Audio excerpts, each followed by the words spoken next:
Então, muito boa tarde.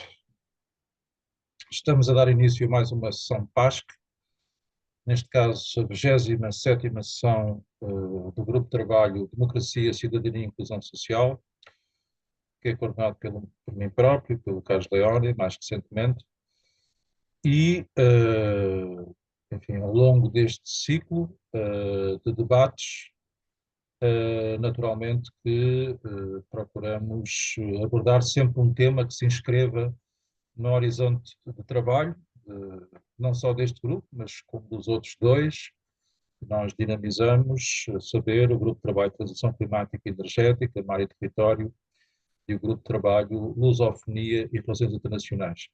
Como sempre, temos um convidado especial, com quem conversamos, com quem debatemos. Hoje temos connosco o Afonso Moura, a quem agradecemos muito a sua presença.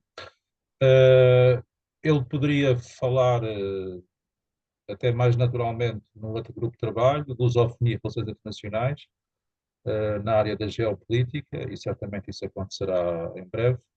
Mas hoje está connosco para uma sessão mais, diria, de filosofia política. Vamos abordar o conceito de teocracia, de regimes teocráticos. O Afonso Moura é a presença habitual nas nossas televisões, como tem acompanhado, sobretudo no canal Now, e muitas vezes aborda essa questão, até do ponto de vista mais filosófico, a natureza dos regimes. Tem-se falado agora até muito a propósito do que está a acontecer no Irão e do regime iraniano em particular, do que são regimes teocráticos. O Afonso Moura, em geral, procura desconstruir esses conceitos mais comuns, esses lugares comuns, pois muitos comentadores reproduzem de forma, muitas vezes, a crítica, e até por isso é muito pertinente esta presença do Afonso connosco. Afonso, muito obrigado, uma vez mais, a palavra é tua, para uma primeira intervenção e depois seguiremos com o debate. Muito obrigado pelo vosso convite, Renato. É um prazer estar aqui para falar deste tema que pode não parecer um tema muito evidente, mas de facto a questão das teocracias veio para a frente de tudo aquilo que nós vamos ouvindo por esse mundo fora, quando há umas semanas atrás se abriu uma ofensiva israelo-americana contra o Irão, e de facto é importante recuarmos sempre para a questão etimológica, não é? Eu aqui devo confessar que acabo por ter uma visão que em parte é nietzschiana, não é?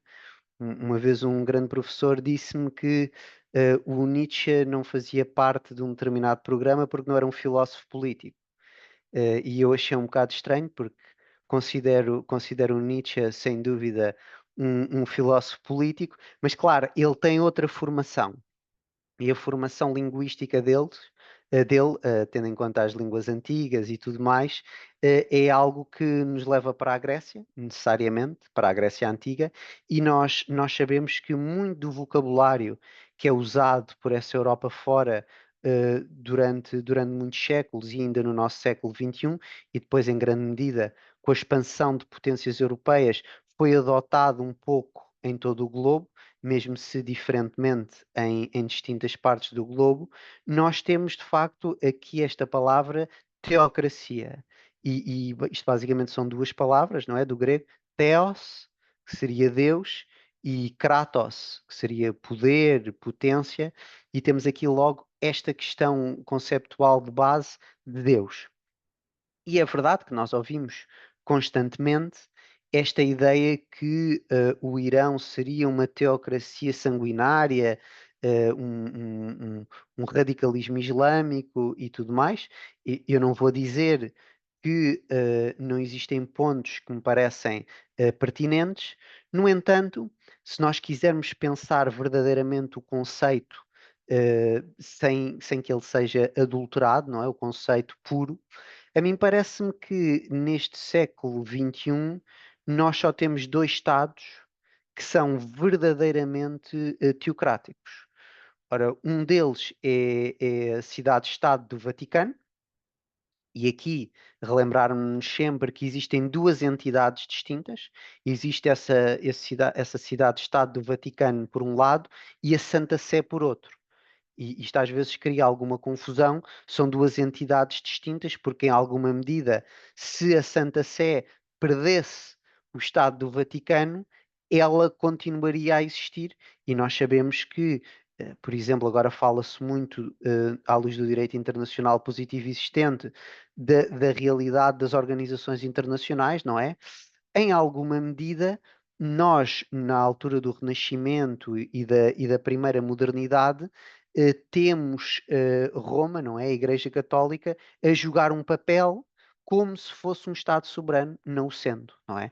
Em alguma medida algo que eu acho extremamente relevante ainda hoje, no século XXI, e claro, temos que ter bem patente essa distinção entre a Santa Sé e o Estado Vaticano, por um lado.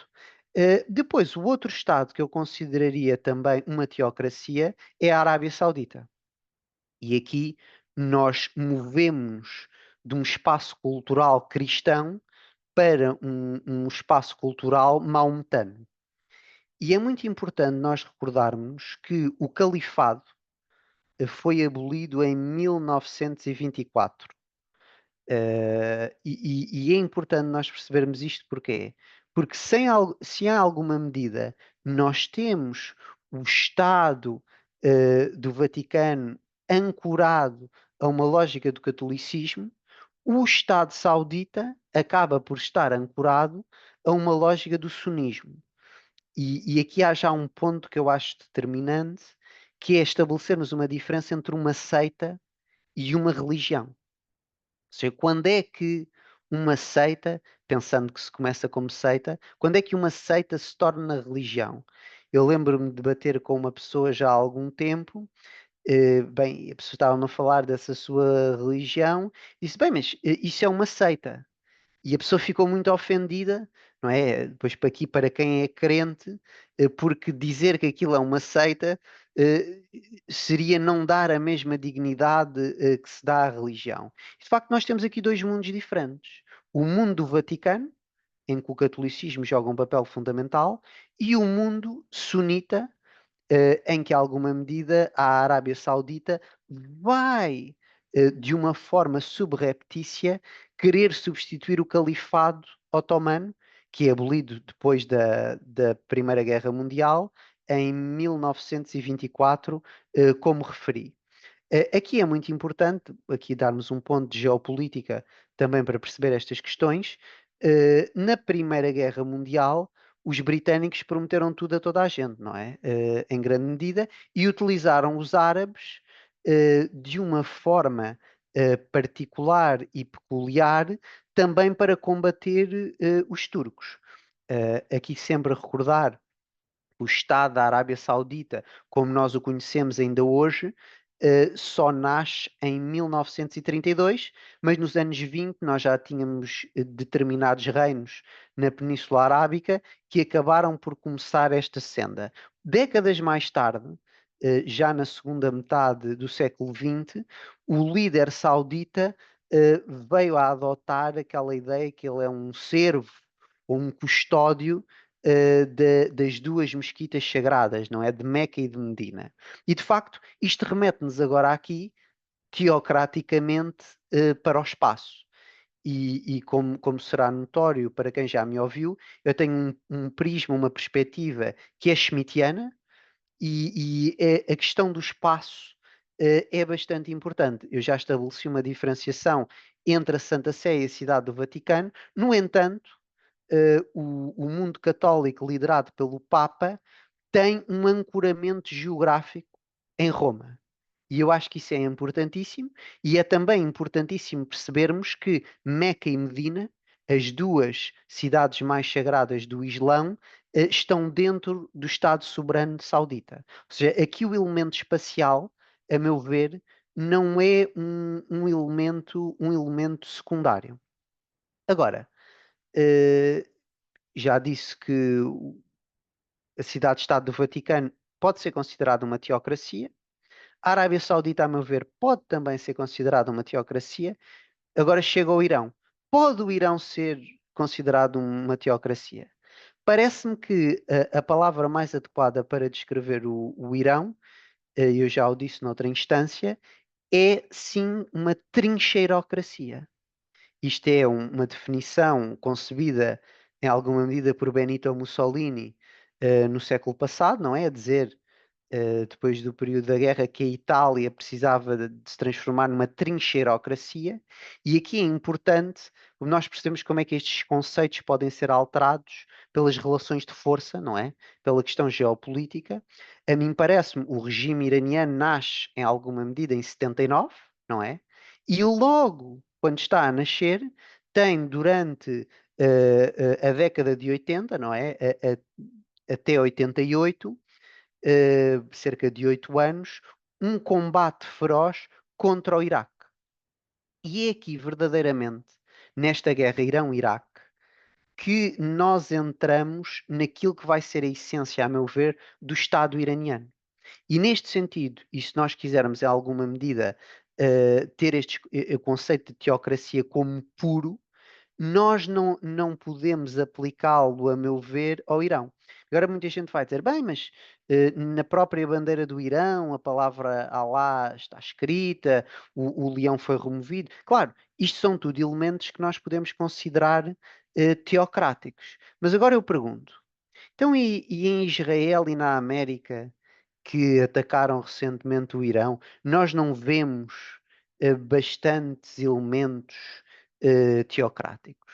Quer dizer, no dólar americano, na nota, nós temos In God We Trust. Na, na declaração norte-americana, nós não temos aqueles direitos que o Criador vai dar a cada um de nós. Ou seja, isto não é um elemento também teocrático. Por exemplo, a pastora, não é, de nome Paula, muito próxima de Donald Trump, que ele já se referiu a ela como uma espécie de pastora especial da sua pessoa. Quando ela começa a estabelecer comparações entre Donald Trump e Jesus Cristo, nós não estamos aqui também com elementos teocráticos? Parece-me que sim. E agora, para não falar só da América, pensemos em Israel e em Netanyahu. Quando Netanyahu tem um discurso interno, que é um discurso que não é em inglês, não é? É um discurso interno diferente. Ele faz aqui menções a passagens bíblicas e fala do extermínio dos Amalequitas. Ou seja, isto na batalha contra os palestinianos. Isto não é um elemento teocrático. Ou então, quando ministros israelitas, não é, aliados de Benjamin Netanyahu, Smotrich e Ben-Gvir, vão justificar a política israelita em base no texto sagrado, não é, na Torá, e isto também não é um elemento teocrático. E nós poderíamos continuar. Outro Estado que para mim é importantíssimo, o Estado russo, nós temos em alguma medida uma relação que eu classificaria como especial entre o presidente Vladimir Putin e o patriarca de todas as Rússias, não é? O Kirilo ou Cirilo, se nós quisermos, se nós quisermos dizê-lo em português, aportuguesando a palavra. E de facto nós temos estes elementos todos, que são elementos teocráticos. Ora, para uma determinada Europa, principalmente uma Europa romano-germânica, e isto é algo bastante assustador, não é? O que se passa na América, o que se passa em Israel, o que se passa na própria Rússia, o que se passa no Irão, mas na realidade, se nós formos a pensar historicamente durante os séculos, muitas vezes para se fazer algo de grande, teve que se invocar Deus e teve-se que dizer que Deus estava do nosso lado. E independentemente de nós gostarmos de Washington, Tel Aviv, Moscovo, Teherão, quer dizer, a invocação de Deus joga um papel, a meu ver, determinante que vai fortificar esses determinados Estados. Muito bem, De- muito de- bem. Não sei se queres concluir, eu gostava daqui uma série de perguntas, entretanto também dou as boas-vindas ao Carlos Leoni, que se juntou a nós. Não sei se, Afonso, querias terminar o teu raciocínio? deixa-me só mencionar aqui mais uma coisa. Eu gostaria de mencionar no século XIV a bula papal, a Unam Sanctam, do Bonifácio VIII, que em alguma medida leva-nos para outra palavra, que não é a palavra teocracia, mas sim a palavra hierocracia, que é uma espécie de continuidade daquilo que já tinha sido realizado alguns séculos antes, que seria a tal plenitude ou potestatis, não é? A plenitude do poder, e o Papa, em alguma medida, queria se colocar no centro e queria subjugar os monarcas cristãos à sua lógica. Interessante aqui não é a palavra teocracia, é a palavra hierocracia do grego, não é? Uma espécie de homem religioso, o hieros. E para concluir, permite-me também mencionar a Carta da Tolerância de John Locke. É muito interessante, no século XVII, porque se nós virmos o liberalismo desde os seus primórdios, não é liberal. Um liberalismo não liberal. Porquê? Porque Locke diz o seguinte: bem, nós, em alguma medida, não podemos rejeitar the Commonwealth, não é? Aqui relembrar sempre que a palavra república, traduzida em inglês classicamente, não é republic, é Commonwealth. Nós podemos aceitar o maometano, podemos aceitar o judeu, podemos aceitar vários tipos de protestantes, mas nós não podemos aceitar dois tipos. Não podemos aceitar nem os papistas, porque eles estão debaixo da suzerania do Papa, e não podemos aceitar os ateus, porque a palavra que eles dão não vale nada porque eles não acreditam em Deus. Isto é a importância do contrato e de respeitar o contrato. Mas é muito interessante que alguns disseram, bem, mas o Locke acaba também por atacar os maometanos. Mas o ataque que ele faz aos papistas é muito maior do que ele faz aos maometanos. Porque os maometanos podem ser integrados, segundo Locke, no Estado, se não estiverem debaixo da suzerania do imperador, do turco, que estava em Constantinopla, ou do grande mufti de Constantinopla. Ou seja, o Locke sabe, ele aqui provavelmente está a pensar nos marroquinos, mas ele saberia certamente que existiam mais maometanos que estavam para lá do Império Otomano, não é? Que eu já mencionei, foi abolido o califado em 1924, e de facto existe aqui uma nuance tendo em conta os maometanos. Os maometanos poderiam, se estivessem fora do jugo de Constantinopla, pertencer verdadeiramente à República, à Commonwealth. Os papistas nunca, em nenhuma circunstância, poderiam fazê-lo.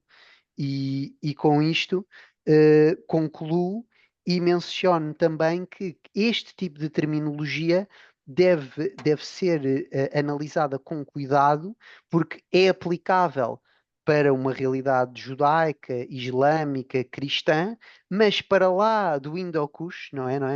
Quando entramos na Índia, e se pensarmos na Índia, na China e no Japão, eu não sei se pode ser aplicada. No entanto, se puder ser aplicada, para mim o terceiro candidato no século XXI a uma teocracia não é o Irão. Depois do Vaticano e da Arábia Saudita, seria o Japão. Mas isso fica para outra conversa. Obrigado pela vossa atenção. Muito bem, Afonso. Esta última provocação, depois o Carlos Leão vai responder, que é o nosso liberal de serviço. Mas eu queria dar um passo atrás. Mas até retomando, até porque, enfim, eu há pouco estava a te interromper e dizer, vamos ficar por aqui, porque estava exatamente a antecipar. Bom, podemos ir para o Oriente, porque há Estados assumidamente budistas, não é? E podemos chamar teocráticos ou não. Bom, do ponto de vista formal, não tenho divergências de fundo em relação ao que tu disseste, se bem que há uma divergência de fundo que tem a ver com o estado das próprias religiões, não é? Sobretudo, enfim, o judaísmo é um caso muito particular, mas eu concedo que o Estado de Israel é, enfim, se não um Estado teocrático, pelo menos um Estado religioso, enfim, com contornos até juridicamente étnicos, até mais muito recentemente, até houve uma medida do ponto de vista jurídico relativamente apenas em que era muito claro, ou seja, há um sistema jurídico para palestinianos, para árabes, ou para não israelitas e outro para israelitas. Enfim, isso levar-nos ia muito longe, mas concedo que e há toda uma reviviscência testamentária, bíblica, retórica, se bem, como sabemos, na própria sociedade israelita há grandes cisões entre uma comunidade enfim, assumidamente religiosa, até ultra-religiosa, e uma outra comunidade, enfim, que é sobretudo laica, ainda Liberal? liberal, ainda que depois possa até defender algumas das políticas enfim, que estão a ser seguidas pelo Estado de Israel. Mas, enfim, vamos deixar agora em suspenso o caso de Israel, que é um caso muito particular, até pela gênese de Israel, enfim, não uma sequência da Segunda Guerra Mundial, como sabemos. Mas eu gostaria de propor uma visão mais detalhadamente comparativa entre o Islão e o catolicismo e entre os Estados alegadamente ou potencialmente teocráticos ou religiosos no campo islâmico e no campo católico. Porque formalmente, eu acho que tu tens razão, ou seja, e podia dar outros exemplos, por exemplo, a Inglaterra, que é o chefe máximo da Igreja Anglicana. É o Rei Carlos? Exatamente. Portanto, formalmente podíamos dizer que a Inglaterra seria um Estado teocrático que a coroa, o poder político, coincide em última instância com o poder religioso. Mas depois isso na prática, como sabemos, não se traduz em nada. Enfim, não é irrelevante, mas não é operativo. Na prática e na teoria também, permite-me acrescentar. Estou cheio de vontade de falar, mas desculpa, Renato, não te Sim, quero sim. interromper. Não, mas deixa, ok, mas é um debate livre, mas deixa só terminar aqui o argumento. O exemplo que tu deste dos Estados Unidos, certamente que sim.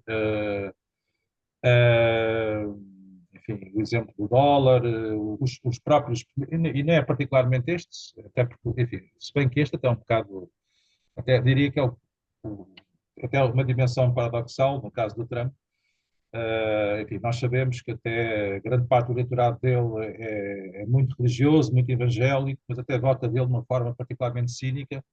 Aliás, nós já tivemos aqui outros debates em que assinalámos isso, porque obviamente qualquer pessoa olha para o Trump e não vê nele esse perfil religioso, enfim, que é Um suposto. instrumento imperfeito, Exatamente, mas é um instrumento dizem operativo. eles. É um instrumento operativo. Depois põe as pessoas certas do Tribunal Constitucional e por aí fora. Mas o meu ponto é, eu acho que isto, obviamente, que se nós recuássemos no tempo, época medieval, os nossos reis europeus se assumiam como representantes de Deus na terra e nos seus países e perante os seus povos, o caso aí mudaria de figura. Mas hoje, em sociedades cada vez mais pós-cristãs, pós-religiosas, nos Estados Unidos e na América Latina ainda muito menos, mas apesar de tudo, acho que há uma diferença cada vez maior entre as sociedades, entre a sociedade europeia, as sociedades europeias e as sociedades norte-americana e ainda mais latino-americana, no que diz respeito à dimensão religiosa. Na Europa, nós vivemos um mundo cada vez mais laico, secular, pós-religioso e pós-cristão. E, portanto, mesmo que existam resquícios formais desse poder religioso, que coincide, enfim, com o poder político, isso depois não se traduz de uma forma relevante, a meu ver. O caso da Rússia é um outro caso, porque, apesar de tudo, a Igreja Ortodoxa tem um peso, a meu ver, maior na sociedade russa, não apenas, no mundo eslavo, que não tem o Papa enfim, na Europa Ocidental. Mas já no Islão, isto é que era o meu ponto de clivagem, o Islão está noutra fase. Enfim, não quero dizer nada depreciativo, mas está numa fase ainda mais afirmativa, como o catolicismo já esteve há séculos atrás. O catolicismo claramente está numa fase decadente, ou seja, em termos políticos é pouco operativo. Por muito que existam líderes que se reclamem do catolicismo e que usem como arma de arremesso contra o Islão, isso, a meu ver, nunca chega a passar de uma retórica. Enquanto que no Islão nós sentimos isso, percebemos isso e lemos isso, há uma vivência religiosa muito mais forte que depois, do ponto de vista formal, pode ter várias configurações. E o caso do Irão não será o único caso, e obviamente depois há a questão do sunismo e do xiismo, mas no Irão, não desconsiderando o que tu disseste, obviamente que até a geração que está no poder, nomeadamente na Guarda Revolucionária, é essa irmandade em armas que se forjou na guerra com o Iraque, sem dúvida. Aliás, basta olhar para as idades deles, todos estiveram lá na guerra com o Iraque, e são eles que agora têm o poder. Mas não deixa de haver uma vivência religiosa muito mais forte, que me leva a dizer que, de facto, o Irão é também um Estado religioso. Aliás, posso aceitar a tua proposta de trincheirocrático, mas isso não invalida que seja também um Estado religioso e, em última instância, o Estado teocrático, porque a sociedade está disponível para assumir, para reconhecer líderes que reclamam essa, esse desígnio divino, não só na vivência cotidiana, mas em questões essenciais, como agora está a acontecer nesta guerra, e terminaria aqui dizendo, aliás, numa outra sessão, eu disse isto meio a sério, meio a brincar, mas mais a sério do que a brincar, que a diferença entre a Venezuela e o Irão, enfim, para além de todo o arsenal militar, num caso e no outro, é que as convicções religiosas são muito mais fortes que as convicções meramente ideológicas. Se é que isso existe, convicções meramente ideológicas. Porque as convicções meramente ideológicas, como se viu na Venezuela, apesar de toda a retórica, à primeira curva desabam, ou se não desabam, abanam. As convicções religiosas, como se está a ver no Irão, são muito mais resilientes, são muito mais fortes. E eu não tenho dúvida que aquela gente, grande parte daquelas pessoas, está disposta ao martírio, está disposta a morrer, se for caso disso. No caso de uma guerra que a todo momento se diz que se vai retomar. Mas, enfim, esta era a minha objeção, ou seja, para além das questões de ordem formal, da fotografia que nós podemos fazer aos regimes, do ponto de vista conceptual, jurídico, eu acho que é preciso ter em conta o estado das religiões. Enquanto que o catolicismo, a meu ver, está numa fase decadente, tu podes dizer madura, pronto, no sentido que já abdicou de qualquer veleidade política, o islamismo ainda está numa fase, se quiseres, adolescente, ou mais afirmativa, mais assertiva, e ainda tem pretensões a um poder político direto. Isso, a meu ver, não é relevante, o estado das religiões. Posso? Com certeza. Depois o Carlos tem a poder. Tendo em conta, E peço desculpa, e o Jebal também já levantou a mão. o- obrigado pelos reparos, Renato. De facto, eu não entro nessa questão, que é outra questão que tu levantaste e não é uma questão desprovida de interesse, sem dúvida, ou seja, o estado das religiões. Só que, em alguma medida, se nós entrarmos nessa questão, abrimos uma caixa de Pandora, parece-me. Que sempre a recordar que nós estamos no ano 2026 e no mundo islâmico eles ainda estão no ano 1400, quer dizer, claro, há toda esta noção temporal, ou seja, existe uma divergência de quando é que a religião nasce e da sua progressão. Em alguma medida, aqui eu falei do mundo islâmico e do mundo cristão em sentido lato, mas é algo que teria que teria que perder mais tempo aí, noutra ocasião, mas posso dizer que eu sou muito céptico quanto à existência dos cristãos. Eu gosto sempre de especificar. Estamos a falar de católicos, estamos a falar de luteranos, estamos a falar de calvinistas, estamos a falar de coptas, estamos a falar de ortodoxos, ou seja, nós estamos a falar do quê? Porque o cristianismo, nesse sentido, é bastante complexo. E mais outro reparo. Tendo em conta aquilo que disseste do Irão, eh, os elementos teocráticos aqui, e aqui é o problema do sunismo e do xiismo, que é entrar numa querela intra-islâmica, e a mim parece-me que no século XVI, quando a Pérsia adota o xiismo, tem muito a ver também com um interesse que é um interesse político para se separarem e para demonstrarem que há uma verdadeira diferença entre eles e os árabes. E aqui, geopoliticamente, são capazes de já me terem ouvido a dizer isto. No Médio Oriente, eu acho que, como no globo no seu todo, também existe uma tripolaridade. Essa tripolaridade, a meu ver, é Tel Aviv, Ankara e Teherão. Ou seja, eu não coloco a Arábia Saudita ao mesmo nível de Israel, da Pérsia, e da Turquia. E isto aqui depois também tem muito a ver como é que o poder político vai utilizar a religião para se assentar e para florescer.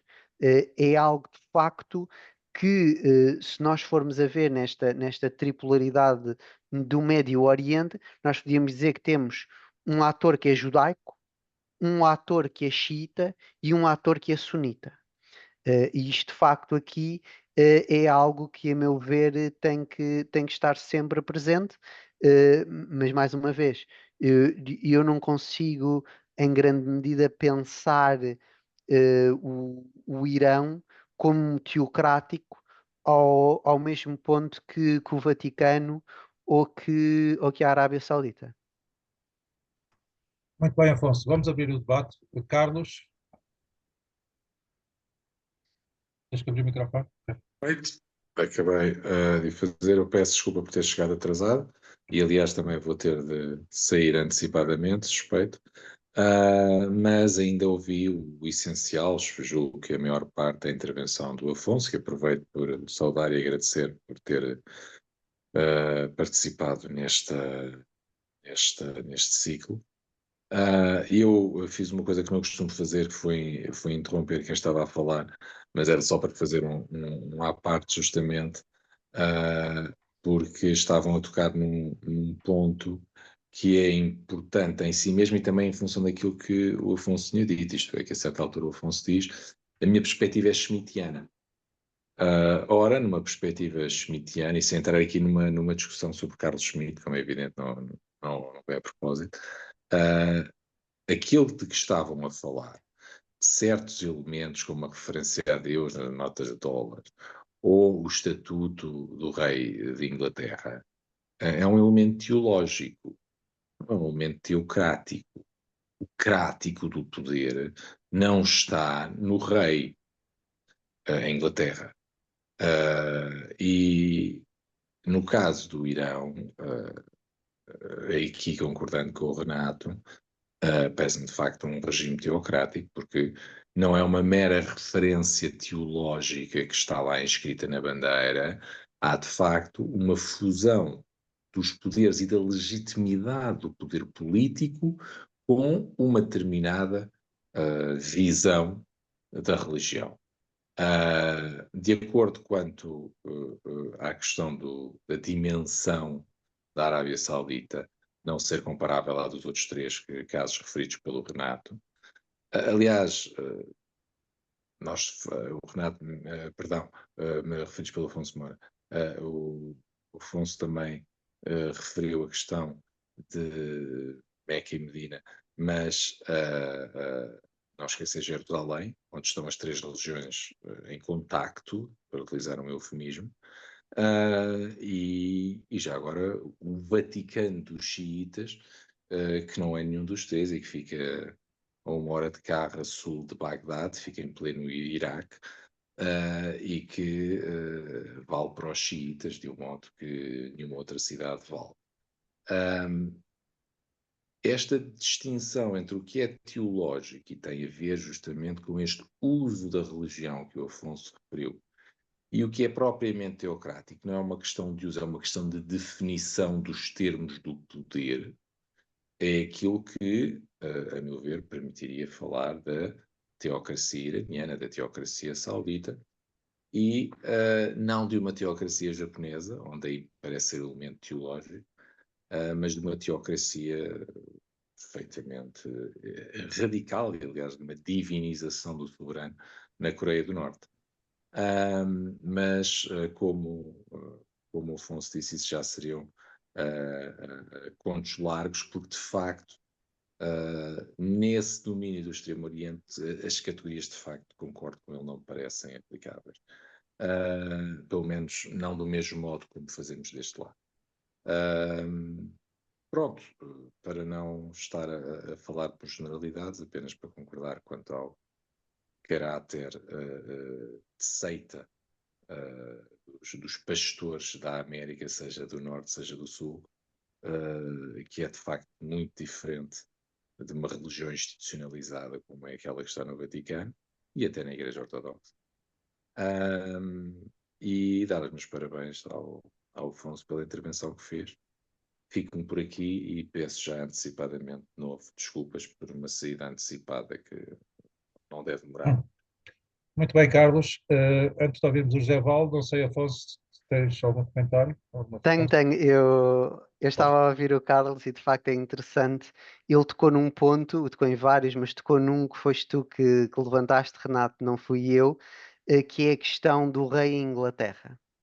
E o Carlos sabe muito bem que aqueles que estudam direito público inglês e a Constituição, da Grã-Bretanha, muitos dizem que na realidade não há soberania parlamentar, não é? Há uma coisa que é uma coisa muito específica, que é um modelo compósito, que é King in Parliament, o rei no Parlamento. E neste sentido, para, por exemplo, criar legislação naquela zona da Europa, isto para mim é claramente um elemento teocrático, não é simplesmente teológico, porque na lógica e na visão do King in Parliament, o rei tem que estar no Parlamento e o poder, no seu sentido kratos, não é grego, está ausente se o rei de facto não estiver lá. Outro dos pontos que o Carlos mencionou foi na América do Norte, não é? Mas desculpa lá, Afonso, só Sim. ainda a respeito, porque eu acho que esta questão é relevante. Porque uma coisa é a configuração jurídica e podemos discutir isso. Outra coisa são os poderes fácticos. Eu acho que os poderes fácticos e a circunstância real é sobredeterminante. A questão é que, quando o Carlos Leone disse e defendeu que, muito bem, o rei da Inglaterra tem uma dimensão teológica e não teocrática. Eu concordo com isso. Mas isso Pois não. eu discordo. Não, mas eu concordo com isso, mas não é atendendo à configuração jurídica. Eu concordo com isso por causa da circunstância. Por causa da circunstância. Porque se o rei Pronto. tivesse alguma tentação teocrática, ou seja, se ele quisesse exercer de facto qualquer espécie de poder para além daquilo que é suposto ele exercer, ele sabe que seria deposto. É tão simples como isso, a meu ver. Ou seja, Era por isso que eu estava a ouvir. mais do que o desenho, é a circunstância que Ora bem, determina. É que é por determina. isso que eu estava a ouvir o Afonso e estava a pensar, pois, mas isso do King in Parliament significa que o poder do rei está no Parlamento. Não é o Parlamento que fica sem poderes quando o rei se vai embora. Mas ele tem que estar no Parlamento. Ou seja, a Tem presença no dele, sentido muito figurado dos vários corpos do rei. tudo bem, Mas tudo deixa-me bem, só mas acabar Mas, uma coisa que eu não te quero interromper a ti agora. É só para acabar porque eu me esqueci. A questão que tu referiste, e o Renato interpelou-me a mim, portanto agora também não posso esquecer, da questão do liberalismo, e que entra aqui justamente. A questão do Locke é uma questão que tem a ver com o século XVII. Há aquele célebre ensaio do Rabelais sobre o Rabelais, se era possível o ateísmo no tempo do Rabelais. Se era ou não era possível conceptualmente ser ateu. Essa é uma questão que hoje já não se põe, ou pelo menos já não se põe do mesmo modo. Há um liberalismo desde esse Locke, e tu referiste isso mesmo, porque o argumento de Locke é que os papistas e os ateus, não respeitam os contratos, não podem respeitar o contrato social. Ou seja, é liberal no exato sentido do termo, em que o que conta é a lei e o respeito pela lei. Não é questão da liberdade, é questão da lei. No caso de uma teocracia, concordemos nós ou não a quem aplicar esse teocracia, a questão da lei também se põe, mas põe-se de um modo muito diferente. Ou seja, há um plano, para voltar aqui às categorias da filosofia, e não da geopolítica, claramente, há um plano de transcendência que não existe num plano de pura imanência, ou de impura imanência do liberalismo. Há um plano de transcendência que é justamente aquele que é o que instaura a definição de teocracia. E com isto espero de vez calmo e não te interrompo mais. Vou até desligar o microfone. Ok. Eu acho. Desculpa lá, só este propósito. Aliás, houve um exemplo recente, foi há uma semana ou há 15 dias. eh, o rei, o rei Carlos foi ao Parlamento com aquele aparato todo, com a coroa, todos vimos na televisão, e aquilo parece uma manifestação, enfim, até diria, de facto, teocrática, não é? Todos os parlamentares, enfim, a ouvi-lo com todo o respeito e veneração. Mas o que é que ele fez? Ele fez uma coisa, a meu ver, humilhante. Aqui entre nós, ninguém nos ouve. Eu se fosse rei, eu não me estou a candidatar a isso, achava aquilo humilhante. Ele leu o discurso feito pelo primeiro-ministro. Ou seja, a voz dele, ele não tem voz. Faticamente, ele leu o discurso do primeiro-ministro. A voz dele é a voz do Parlamento. E o Parlamento, como sabemos, é muito instável. De uma semana a outra pode mudar o primeiro-ministro, para mais a Inglaterra. O Portanto, rei no Parlamento, fora do exatamente, Parlamento. exatamente. Ele não tem poder, não tem poder. Eu acho que depois há o poder, por exemplo, também não diminuo ao máximo essa dimensão que é até mais que simbólica, operativa. O rei tem um poder da palavra, mas naquele caso muito particular, em que ele vai ao Parlamento fazer um discurso com todo aparato, com a coroa, ele está a ler um discurso que não é dele. E isso, para quem não saiba, até não é evidente, não é? Porque ele fala do meu governo, mas quem de facto escreve aquele discurso não é ele. Portanto, ele ali é o mero porta-voz da força dominante Não, circunstancial. não é só do meu governo, Renato. É que os navios britânicos antes têm HMS, His Majesty's Ship. Ou seja, e isto aqui é um problema. Aliás, isto que tu e o Carlos estão a levantar é uma querela muito antiga entre o formalismo e o materialismo, se quisermos, ou entre o de jure, que em Portugal diz de jure, e o de facto. Entre o Mas trono e a coroa. Desculpa mais uma vez interromper. Isto é uma questão que também tivemos em Portugal, entre o trono e a coroa. claro, claro, mas de facto, eu não creio que Parlamento e a coroa. a questão formal e se calhar em alguma medida é aqui também uma visão a puxar para a tradição jurídica.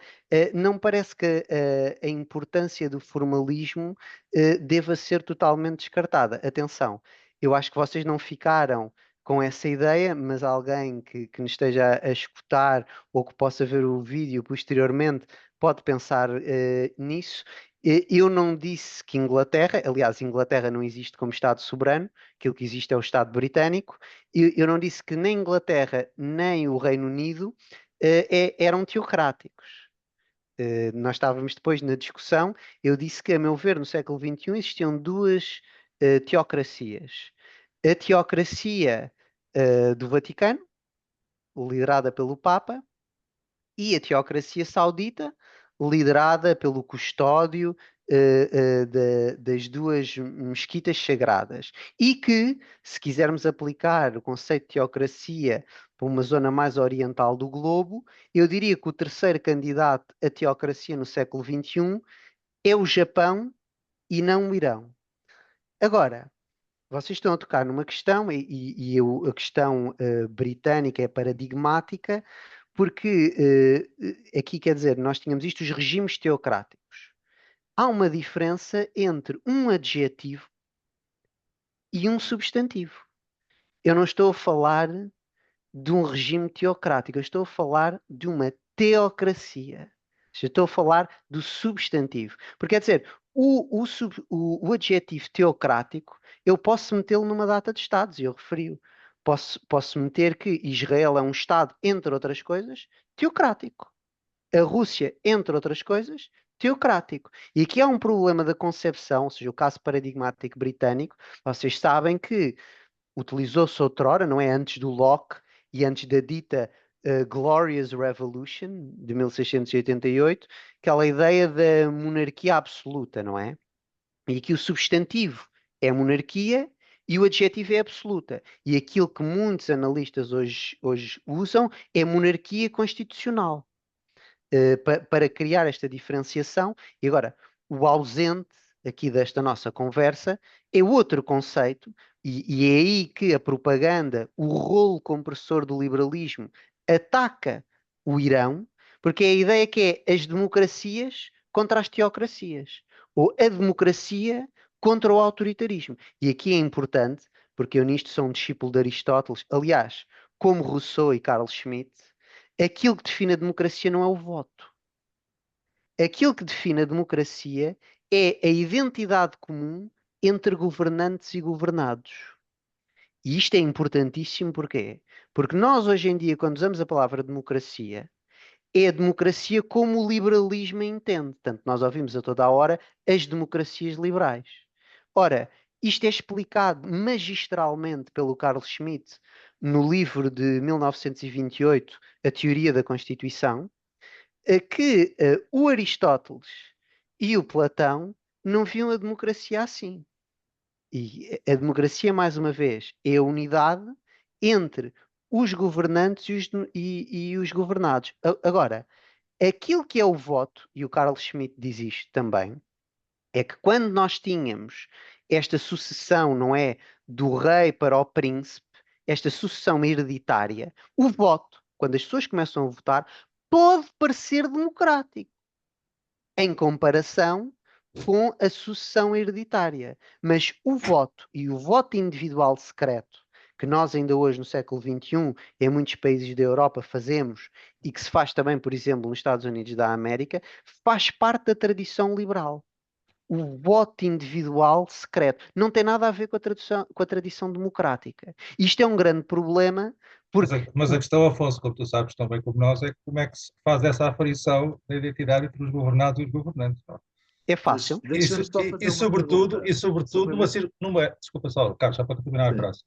E sobretudo num contexto, e uma vez eu volto à questão do contexto e da circunstância, num contexto e numa circunstância em que, sobretudo nas sociedades, eu sei que não gosto de ter o termo ocidental, mas nas sociedades europeias e até mesmo norte-americana, há uma fragmentação de tal modo extrema que eu diria que impede à partida qualquer veleidade desse horizonte de uma Identificação. identidade entre governados e mas por isso é que chegámos à Sim. democracia, não é? Porque Hum. a democracia tal como nós a entendemos, porque já que não pode haver uma identidade entre governados e governantes, muito bem, faça as eleições. Mas Há isso uma não é representação. democracia, isso é liberalismo. Ok, É que o Ora, liberalismo e a eu queria chegar a democracia essa são. questão. A minha pergunta é mesmo essa, porque se eu bem percebi esta viragem, este linguistic turn do Afonso, dos adjetivos para os substantivos, eu quero acompanhá-lo nesse trajeto para ter a certeza que o percebi, porque vou ter de sair daqui a pouco. Portanto, se eu bem percebo, no domínio dos substantivos, em que não estás a falar da forma da organização dos Estados, estás a falar da constituição das sociedades, se eu bem estou a perceber, temos de um lado teocracias, do outro, se eu bem estou a perceber, liberalismos, e há mais algum modelo, ou não estou a perceber nada? Bem, isso seria de facto uma maneira binária de o descrever. Ou mais. Sim, mas Estou a perguntar. eu não estava necessariamente, eu percebo o que estás a dizer, Carlos, mas eu não estava necessariamente a dizer isso. Ou seja, se calhar para simplificar aqui, pensando naquilo que eu creio serem os três estados mais importantes à face do globo, não é? Da tripolaridade, o Estado chinês, o Estado russo e o Estado norte-americano, eu acho que nós podemos muito facilmente descrever a América como uma plutocracia, a Rússia como um despotismo e a China como uma partidocracia. Ou seja, o meu problema aqui é esta visão binária entre a democracia contra os autoritarismos. Ou seja, é que nós temos uma deficiência de análise porque queremos entrar numa lógica binária e é isso que eu rejeito. E em alguma Muito medida, bem. a primeira parte daquilo que tu estavas a dizer, Carlos, ou seja, a diferença dos substantivos e dos adjetivos, aí sim acompanho. Ou seja, é uma lógica constitucional de uma sociedade e de um país e a importância de facto de usar, porque quer dizer, era aquilo que eu estava a dizer. Tipo, a Rússia pode ser autoritária, é um adjetivo, mas também pode ser teocrática e também pode ser multirreligiosa. Ou seja, os adjetivos é algo que nós podemos usar com vários outros adjetivos, não é? Podemos... Agora, o substantivo não. O É substantivo é um. despótica. O que tu Eh, utilizaste, o substantivo foi despotismo. despotismo. Não, lá está, porque não é um adjetivo. É Pronto, é isso que eu estou a tentar exatamente. perceber, exatamente. Pronto, ok. É um substantivo. Porque eu utilizei plutocracia para a América, Exato, exatamente. despotismo para a Rússia e Pronto. partidocracia para a China. Ou seja, são três substantivos que eu não estou a adjetivar. Agora, para adjetivar, no caso russo, tu estavas a levantar, podemos dizer que a Rússia é um despotismo. E aqui há o problema da palavra despotismo, que eu tenho uma relação particular com ela, que tem muito a ver com o Império Bizantino. Ou seja, este despotismo não é o despotismo que os filósofos do Iluminismo utilizavam, o despotismo oriental. Não é isso. Exato, não é? É É o o bizantinismo despotismo. cesaro-papista. Exatamente, é o César, tu já sabes, é o César ao papismo, exatamente. E agora, depois que nós possamos ligar vários adjetivos a esse substantivo, por exemplo, a Rússia é um despotismo eh, aristocrático, por exemplo, ou a Rússia é um despotismo teocrático, ou a Rússia é um Uhum, despotismo oligárquico, isso é outra coisa. Agora, para mim, neste sentido, é mais uhum, importante focarmos em qualquer país que seja no uhum. substantivo e não no adjetivo. Muito bem. E se eu bem estou a perceber, o teocrático não entra nestas contas, pelo menos a nível de grandes poderes. Parece-me que não. Muito bem, pronto. muito- Eu agradeço a explicação. Mais uma vez peço desculpa, depois vou voltar a ver do princípio ao fim online. E pronto, não vos tomo mais tempo. Boa noite a muito todos. bem, Obrigado, Carlos. Carlos. Obrigado. José Val, já há muito tempo que estás aí com a mão levantada, peço desculpa, mas a conversa Não, animou. não faz mal, professor. Eu gostaria só de pôr duas questões ao professor Afonso Moura, portanto, no sentido da sua explanação inicial, se não verificam também eh, nos governos dos militares judeus assassinos de Israel elementos teocráticos, no sentido, até no sentido bíblico de prosseguirem um projeto de uma ideia que se fala aí, da ideia do grande Israel, na conquista de mais territórios, por aí fora. E, portanto, eu penso que também haverá elementos teocráticos da parte destes governos que acho que são os judeus assassinos, a pretexto da autovitimização eterna após o Holocausto nazi e julgarem que podem também matar agora outros povos. Eu mencionei, Isto não tem José, a ver com antissemitismo, porque não sou antissemita. Acho que até seria estúpido, e acho que é estúpido ser antissemita, porque os povos hebreus existem há mais de 4.000 anos, não é? E, portanto, quando muito, o que também para mim é outra questão, o antisionismo é outra questão, não é? Portanto, mas não se trata de antissemitismo, e, portanto, se o professor também vê, de facto, elementos teocráticos da parte destes regimes judeus desde 1948. E uma outra questão deixa-me seria. responder a essa, se não esqueço-me. Tendo em conta essa questão, eu na apresentação e depois em conversa também mencionei Israel e disse exatamente que Israel tem sim elementos que nós podemos facilmente considerar como teocráticos, tal como o Irão, tal como a América e tal como a Rússia. Aliás, eu fiz referência a dois ministros israelitas, o Ben-Gvir e o Smotrich, e esta questão do grande Israel que o José mencionou é algo de facto que nos remete para os anos 80 do século passado, para aquele plano, não é? O plano Oded Non, e de facto Israel parece-me em grande medida apoiar parte da sua narrativa em textos bíblicos. Agora, mais uma vez, como eu referi há pouco, é importante nós sabermos distinguir o adjetivo do substantivo. Ou seja, é Israel uma teocracia? Não. Teocracia é a cidade do Vaticano e a Arábia Saudita. Agora, tem Israel elementos teocráticos? A meu ver, sim. Pois. E a segunda questão? Aliás, tanto quanto sei, até eu penso que estes regimes, desde 1948, os regimes de poder israelitas, não têm nada a ver com a doutrina iniciada pelo Theodor Herzl, em finais do século XIX, não é? Portanto, tanto quanto sei, como o fundador doutrinário do sionismo, mas que tinha uma visão muito apaziguadora, que não tem nada a ver com o que estes governos fazem. Não, isso o José está a fazer referência àquilo que alguns historiadores e analistas e pensadores distinguem entre o sionismo e o sionismo revisionista.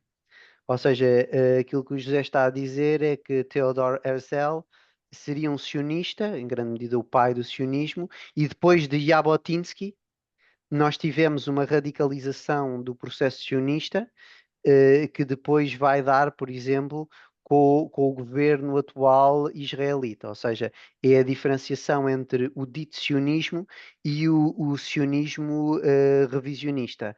De facto, é uma questão extremamente complexa que nos leva para aquilo que é, aliás, o Renato já mencionou há pouco o que é que o papel de Israel e o que é que Israel faz e como é que Israel se vê, e nós temos aqui uma realidade que é uma realidade bastante complexa no Médio Oriente. Relembrarmos sempre também, eu já mencionei isso, os britânicos, em grande medida, prometeram mundos e fundos aos árabes, não é? Para combaterem os turcos, na altura da Primeira Guerra Mundial, e depois isto foi o Tratado que de Sykes-Picot, que os militares Sykes-Picot, fizeram. exatamente. E isso foi quando os britânicos e os franceses, depois do final do Império Otomano, reorganizaram uma zona ali daquilo que nós hoje chamamos o Médio Oriente, não é?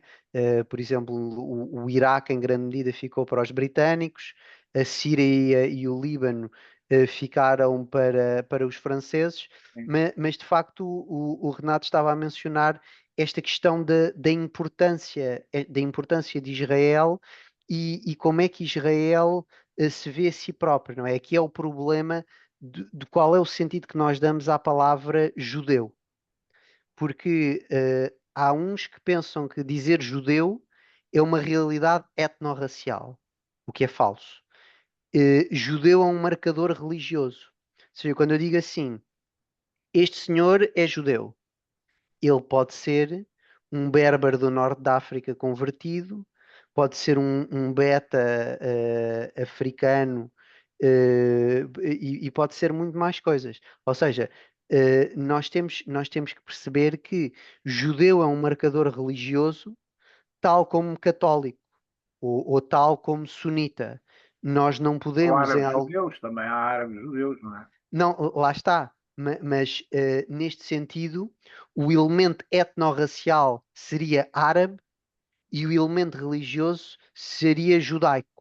Ou seja, mais aqui uma vez entramos nesta lógica do substantivo contra o adjetivo, que é algo que eu creio ser relevante. É. Só uma outra questão, se puder ser Força, brevemente. força já. Portanto, eu gostaria de perceber melhor, professor,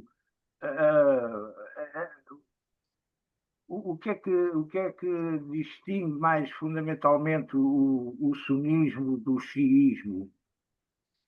Penso que será a partir do século VII, após a morte de Maomé, em que se darão guerras fratricidas pela conquista de territórios e depois a questão de diferentes interpretações teológicas, entre aí a questão do martírio, não é? Mas o que é que fundamentalmente distingue o sunismo do xiismo e que se verifica até hoje provocarem tantas guerras, não é?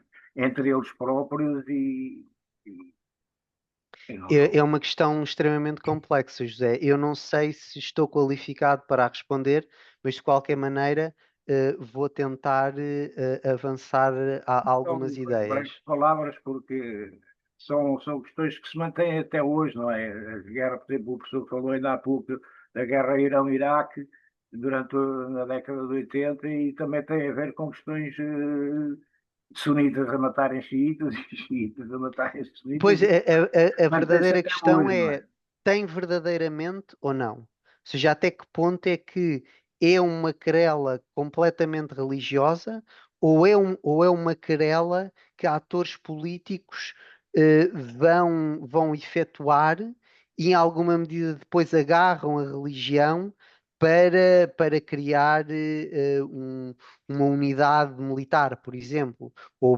para. Só um parênteses, até porque o Iraque, como sabemos, era e é um país de maioria xiita. Era governado por uma minoria sunita.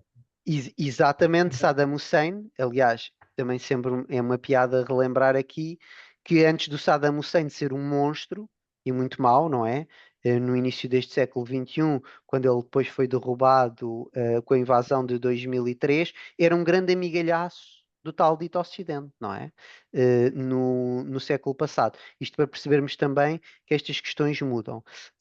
Aliás, eu acho que quem ajudou também a isso, José, foi o Carlos, numa das coisas que disse, em que o lugar, em grande medida, muito importante do xiismo, é no território iraquiano. Aliás, tem a ver com isto que o Renato também acabou por referir.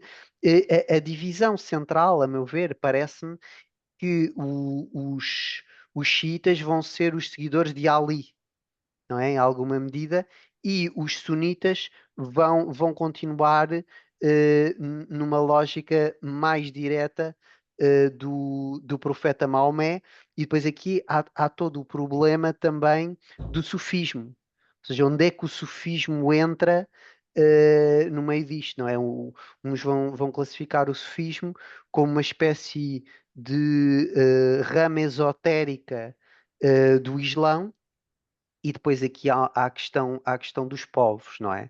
Nós sabemos que, e eu já mencionei o Locke, um marroquino não vive o Islão necessariamente da mesma maneira que um saudita. E um saudita não o vive da mesma maneira que alguém na Indonésia. Ou seja, nós de facto temos aqui uma realidade de povos distintos, não é? Se nós quisermos um povo magrebino, um povo árabe e um povo já asiático, não é? Destes três exemplos que eu dei, que vão interpretar o Islão diferentemente. Aliás, os turcos também, isto aqui é algo que normalmente custa ouvir para os árabes, nós podemos pensar que os três grandes impérios islâmicos não são árabes: o Império Otomano, o Império Persa, nas suas diferentes declinações, e o Império Mughal na Índia. Ou seja, nós temos aqui que perceber que há uma grande complexidade. Eu acho que um dos pontos fundamentais que distingue também o xiismo do sunismo é aquilo que nós, no palavreado europeu, classificaríamos com a palavra clero. Ou seja, o xiismo, na realidade, tem uma estrutura piramidal que, em alguma medida, é hoje liderada por Mojtaba Khamenei, não é? O novo líder iraniano. Eles têm uma estrutura piramidal muito mais concreta do que o sunismo, que nunca conseguiu, em alguma medida, ter uma autoridade centralizada. Mas isso, se calhar, também tem a ver com que, como a esmagadora maioria dos muçulmanos são sunitas, eles reclamavam sempre do profeta Maomé e dessa linhagem e viviam o sunismo de formas diferentes. Aqui é importante relembrar também que o xiismo só chega à Pérsia de maneira oficial, não é como religião de Estado, mesmo se a palavra Estado pode ser aqui Século XVI, usada. como ainda há pouco disse, não é? É no século XVI, Pronto. exatamente. E nós tivemos uma realidade bastante complexa. E depois há outro problema, José, que me parece, que é nós às vezes placamos a história europeia, se os católicos contra os protestantes, nesta lógica de sunitas e xiitas. Eu acho que se calhar a quebra do sunismo e do xiismo tem mais a ver com a quebra entre Roma e Constantinopla, ou seja, entre o catolicismo e a ortodoxia, do que a quebra entre Roma e Genebra. Ou seja, entre a quebra entre Roma, entre o catolicismo e o protestantismo. Mas isto, de facto, é um tema extremamente complexo Sim, sim. e é difícil dar uma resposta concreta. Obrigado, já deu para esclarecer um pouco. Já agora, só Nada. a Turquia atualmente é um Estado, sendo um Estado laico, mas é de uma maioria sunita ou xiita? Sunita, sunita. É sunita. Aliás, os Estados xiitas, essencialmente, o grande Estado xiita é a Pérsia. Nós hoje chamamos o É Irão. Pérsia, parece que também é o Paquistão, Não, não, não. há uma maioria Não, xiita. não, não. A maioria é sunita no Paquistão. É, Ou seja, nós na realidade só temos, assim, num estado de algum porte, uma maioria xiita também no Iraque, à qual o Renato já fez referência. Depois, os outros Estados, Indonésia, o Egito, a Arábia Saudita, a Turquia, têm maiorias sunitas. xiitas, sunitas, sim. Obrigado, professor. Muito bem, Nada? muito bem, obrigado, José Paulo. Muito obrigado, Afonso. Nós estamos, enfim, havia muitas pontas soltas. Há Esta, sempre. esta conversa, mas aqui particularmente. Mas enfim, eu não vou prolongar a conversa, mas havia mesmo muitas pontas soltas. Vou apenas enunciar e depois tu terminas. Esta questão é relevante, aliás, não falámos especificamente sobre isto em nenhuma das nossas sessões, mas isso já veio acima da mesa. A importância de haver a figura do Papa no catolicismo. Até em termos comparativos com o mundo islâmico e em particular, com o mundo sunita. Essa diferença, haver alguém que dá a cara por uma religião, que é uma espécie de filtro, até para posições mais radicais ou mais excêntricas, porventura historicamente teve um papel benéfico. Isso não é desprezível. Por outro lado, volta à questão da circunstância, do contexto, e tu acho que justificaste muito bem porque é que no mundo sunita não há de facto essa figura equiparável à figura do Papa. Eventualmente por isso, por essa dispersão geográfica e cultural que inviabiliza a partida, pelo menos historicamente inviabilizou até o momento, enfim, a emergência ou reconhecimento minimamente consensual dessa figura. Mas isso, de facto, enfim, eu acho que nesta sessão foste mais filosófico do que eu, ou seja, atendeste mais aos princípios. Eu cada vez mais atendo ao contexto desta. Tu, no princípio, falaste, por exemplo, da questão da importância até geográfica da Santa Sé estar sediada em Roma, mas isso nem sempre foi assim, como sabemos, houve decisões e até, tanto quanto eu sei, até a circunstância onde mais recentemente isso esteve em causa foi a emergência do Mussolini, do fascismo.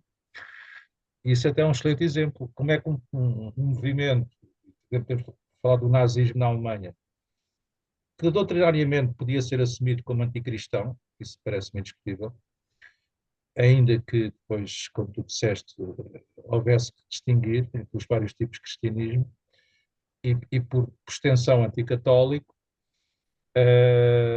quer na Itália, quer na Alemanha, isso doutrinariamente era evidente. Depois, por circunstâncias que têm a ver com a correlação de forças, de facto, acabaram por não pôr em causa, nem Itália, nem sequer na Alemanha, no caso da Itália, a Santa Sé, e no caso da Alemanha, a posição da religião católica. Ou seja, muitas vezes há emergências, há posições de princípio que depois, face à realidade dos factos, se alteram e, em alguns casos, se alteram substancialmente. Mas Sem enfim, dúvida. Afonso, está aqui a chegar um convidado brasileiro, eu vou dar-lhe entrada, mas estamos a terminar. Força. Então, uma última reflexão sobre aquilo que falámos hoje.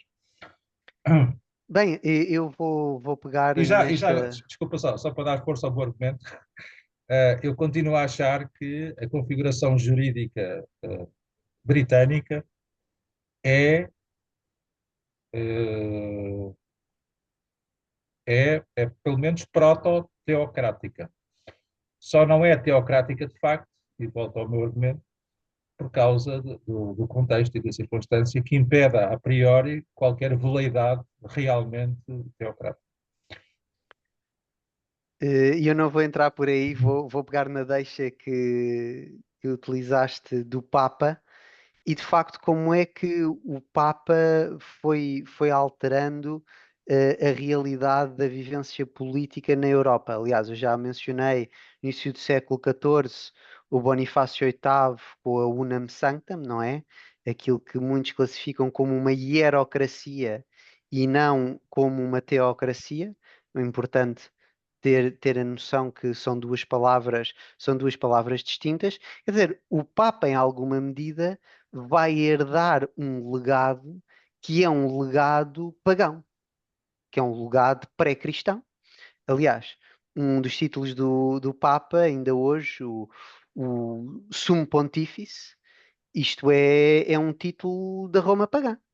Quer dizer, não é algo cristão.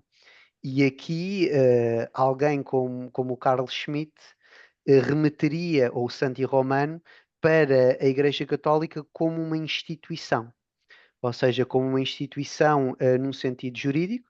E o Carl Schmitt tem aquela expressão do complexio oppositorum, não é? Que a Igreja consegue ter estas contradições internas e, contrariamente ao Hegel, não há uma síntese depois e uma junção, mas existem de facto essas diferenças que convivem dentro da Igreja. Há um problema aqui, em alguma medida, Renato, que eu acho que tem a ver com um corte e nós às vezes não percebemos isto porque o imperador não cessou de existir. Ou seja, o imperador estava a leste, estava em Constantinopla, desde o Constantino e desde o do início do século IV depois de Cristo. E nós, de facto, temos esta dialética entre o Papa e o Imperador, não é? Aquilo que alguns vão classificar como o poder temporal do imperador e o poder religioso do Papa. Só que depois aqui na Europa romano-germânica nós tentámos dar uma demoção, digamos assim, ao imperador em Constantinopla e depois começámos a dizer, não, não, o imperador é alemão. Ele está no norte, não está no oriente. E isto é todo o problema, aliás, eu já tratei desta questão no passado na Faculdade de Direito. Quando é que o Império, quando é que o Sacro Império Romano-Germânico começa? Começa no ano 800 com Carlos Magno ou começa no ano 962 com Otão o Grande? Eu sou partidário desta segunda opção, é no ano 962 com Otão o Grande. E isto faz toda a diferença, porque se nós pensarmos que é no ano 800 com Carlos Magno, nós vamos ler a história europeia de uma maneira completamente distinta. E de facto, aqui se calhar deixa-me contrariar uma das coisas que disseste. Eu acho que o ancoramento geográfico em Roma foi em grande medida uma das coisas mais importantes do catolicismo. E essencialmente ao longo dos séculos, o Roma foi Não, sempre. desculpa só parênteses. Não, sem dúvida, eu não pus isso em causa. Por isso é que também isso, historicamente, esteve em causa. Ok, então se calhar fui eu que interpretei erroneamente as tuas palavras, perdoa-me, mas no sentido, quer dizer, quando tu estiveste a dizer, bem, mas existiram disputas, eu pensei no papado em Avignon, não é? Que ocorreu a um determinado momento por causa da querela com o rei francês e esta disputa, não é? Papa, antipapa, qual é que é o Papa verdadeiro e quem de facto estava em Roma e a importância da cidade eterna, e lá está, esta importância de Roma é uma importância pagã. É uma importância pré-cristã e nós podemos ver isso em alguma medida pela língua da Igreja. A língua da Igreja é o latim. O latim é a língua dos romanos. E aqui é toda a complexidade da história europeia, onde a Igreja Católica acabou por atuar, em parte, como um depositório daquilo que a antiguidade nos tinha transmitido. E há aqui um ponto, que é um ponto clássico, que eu acho que faz sentido mencionar, que é a diferença entre o Santo Agostinho e o Eusébio de Cesareia. E aqui poderíamos ir para o Peterson, para o Carl Schmitt e para aquela querela da teologia política, não é? O Carl Schmitt, muito inteligente, deixou que o Peterson morresse para responder, não é? Com a Teologia Política 2, e aí o Peterson já não pôde voltar à carga, porque já estava morto. Mas de facto é algo que nos remete para esta diferença, e o Carlos mencionou isso, eu quando classifiquei a Rússia como um despotismo, o Carlos já sabia que é numa lógica césaropapista, que é uma lógica do Império Bizantino, que para mim está completamente atual hoje na Rússia. Ou seja, o Putin só lhe interessa o que um homem diz, que é o Cirilo, patriarca de todas as Rússias. E o patriarca é o único que pode falar com o César, não de igual para igual, mas que pode dar ralhetes, se quisermos, ao César. Mas em última instância, o César ao papismo, o César acima do Papa, que neste caso não é o Papa, é o patriarca, o César está acima do patriarca. E isso é algo que, devido ao Santo Agostinho, aqui numa parte mais ocidental da Europa, nós não percebemos. Porque nós não percebemos a Europa greco-eslava, a Europa oriental, e isso é algo, de facto, que em grande medida nos causa vários problemas. Para concluir, Renato, também dizer aqui que é importante nós termos noção que a plenitude potestatis, que foi teorizada ainda antes do século XIV, ou seja, esta plenitude do poder papal, esta tentativa, para mim, em termos de teologia política, ou filosofia política, se preferir, é a antecessora do conceito de soberania moderna, de soberania bodiniana. Ou seja, é esta tentativa papal que depois, em alguma medida, o Jean Bodin vai articular de forma diferente, mas esta ideia de um Estado hermeticamente fechado, em que a soberania é absoluta e é intemporal, é algo que é Roma e é o Papa que tentam conceptualizar na Idade Média e que na realidade só vai existir verdadeiramente na modernidade europeia a partir do século XVI, com os 6 livros da República do Jean Bodin. Ó, professor, Muito, José, estamos, só uma pergunta muito, muito rápida, estamos mesmo a terminar. era só para o professor se me pode confirmar o título do livro de Carl Schmitt que há pouco mencionou, é Teoria da Constituição. Exatamente, de 1928. E está cá editado, professor. E eu não sei, eu sei que para quem não lê alemão, há edições em italiano e em francês também. Aliás, a edição francesa é espetacular, também porque tem uma introdução do Olivier Beau, que é um grande jurista. Em Portugal, a teoria da Constituição, não sei se foi traduzida, talvez em português do Brasil. Nós temos aqui o Cídio, não sei se ele saberá isso. Isso é uma boa deixa. O Cídio acabou de entrar. Nós estamos a terminar, Cídio. Obrigado, Não sei vou se consegue pesquisar. responder a isto. É uma pergunta assim. Não, de imediato, não, a não ser que num grupo de pesquisa nosso vamos começar a estudar teologia política e começar aí pelo Carl Schmitt e outros autores. Muito bem. Bom, então fica esta pergunta em aberto. Enfim, o Afonso Moura, penso que posso dizê-lo. Se não puder dizê-lo, a gente tira isto da gravação. Vai entregar em breve, já entregou uma tese de doutoramento no Estado de Coimbra. Em breve. Em pronto. breve, sobre o Carl Schmitt. Portanto, é alguém que eu estudo profundamente. E pronto, vamos terminar agradecendo muito ao Afonso Moura. Foi uma conversa, um debate particularmente estimulante. Como eu disse, falámos sobre muitos temas, ficaram muitas pontas soltas. Era inevitável, num espaço de uma hora e meia, mas certamente iremos convidar o Afonso para outro debate em breve.